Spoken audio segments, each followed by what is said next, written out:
What is the way of good men? And what are the paths of the righteous? Well, some might be inclined to think that, well, it's just the nature's way, the natural way, the paths of those who are naturally good, righteous, or religious. People are fallen in sin. They are sinners. They are not naturally good. No matter how much people want to use the term, they have a good heart. While they might be sentimental and they might be compassionate, they are not good as far as God is concerned, and that's certainly not what is spoken of here.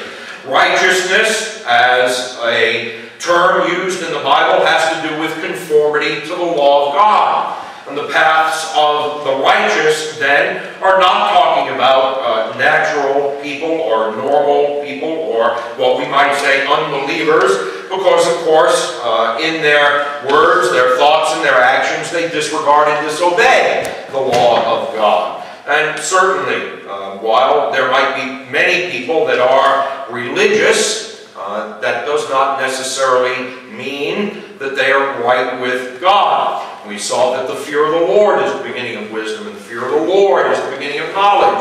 And that apart from that, any other kind of religion is futile. It's empty. It's vain. It has no pleasure in God's sight. One must be right, have a right knowledge of, and a right relationship to both God and His Word. So what is it that's being spoken of here when it talks about the ways of good men and the paths of the righteous? Well, it's talking about the ways of those who have had their sins forgiven by the blood of Jesus Christ, about those who have had their nature changed by the Spirit of the living God, those who have trusted, if you will, in an alien righteousness, that is, the righteousness of Jesus Christ.